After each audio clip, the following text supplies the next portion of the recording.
Mga kapuso, marami mang tinalakay si Pangulong Bongbong Marcos sa kanyang ikalimang State of the Nation Address o yung SONA. May ilang nakukulangan pa rin. Ang boses mo, pakinggan sa pagtutok ni Mark Salazar. Sa Analog TV sa kanilang terminal sa Villa Beatriz sa Quezon City, inabangan ng ilang tricycle driver ang SONA ni Pangulong Bongbong Marcos. Iisa ang ating misyon, uplift, ang iahon ng ating nahihirapang mga mamamayan. Ang lahat ng mga ahensya ay inatasang magtipid at pagtuunan mabuti ang mga programa na mas mahalaga sa pagtugon sa mga epekto ng krisis. Siyempre, una sa inabangan nila ang plano at tulong sa sektor ng transportasyon. Mga tsuper ay natulungan ng cash relief mula sa ating programang AIX. Mayroon din 10 piso na diesel subsidy para sa mga pampasaherong jeepney at UP Express upang may dagdag. Siyempre, yung pagbaba ng gasolina, yung pinakaano namin, yung crudo. Yun nga eh. Kaso lang, nangangamba kami na nakaabang bukas yung 7 pesos na dagdag eh.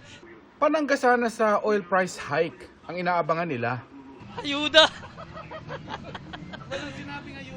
Walang nabanggit na ayuda eh. Pero okay na rin naman yun kasi kahit pa paano, gaya na sa pagbabawas daw ng electric bill, singilin, malaking tulong na po sa amin yun. Okay na po sa amin. At least meron man, may inaasahan. Yung binanggit ng Pangulo na tatanggalin ang systems loss sa electric bill ang para sa kanila ay pakonsuelo na rin. Tulad yung sabi niya, tatanggalin yung loss sa kuryente. System loss. Yun pinakaano sa pabigat sa amin na yun. Pero ang ilan sa kanila invested rin sa laban kontra katiwalian at pagpapanagot sa mga magnanakaw. Kaya ikinatuwa nila ang pambungad ng Pangulo tungkol sa pagpapanagot kay dating Speaker Martin Romualdez. Masakit man sa akin ito, ngunit kailangan natin gawin ang tama. Hindi ako pangulo ng aking pamilya. Hindi ako pangulo ng aking kaibigan.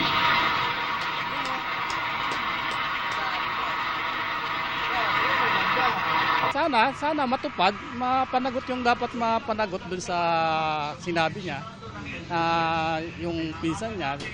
Oo. Kasi isa yun sa inabangan mo. Oo, ayun talaga yung inaabangan ng marami kasi yun doon tayo naghahanap ng ng sagot dun sa mga maraming nagtatanong na tungkol dun sa flood control na yan. Parang kulang, isa lang eh. Ang daming napangalanan eh. Ay, sino pa sana, sabihin marami ka pang iniintay. Oo, kaso nga lang isa lang nabanggit. Pero maganda na rin yun, at least kahit pa paano, may nakaabang na kaso sa kanya. Kahit ang mga nakausap namin na hindi nakapakinig dahil abala sa hanap buhay, ang paglaban din sa katiwalian ang gustong mensahe ng SONA. Yung mga kurap dapat matanggal na yan, makulong. Yan ang gusto ko. Yung mga kurakot, kailangan makulong po sila. Sa isang bahagi naman ng Commonwealth Avenue, bago ang SONA, isang grupo ang nakikipaglaban para itulak ang medical marijuana. Hindi man daw pangkaraniwang tema ng rally tuwing SONA ang kanila, umaasa silang makasama ang medical marijuana bill sa agenda ng Pangulo. Kung hindi man po banggitin ngayon ng Pangulo sa kanyang SONA address, sana naman po ay makuha namin ng atensyon po, na ma-atensyon po natin Pangulo. Mark Salazar, nakatutok 24 oras. Pakinggan naman natin ang boses ng ating mga kapuso online.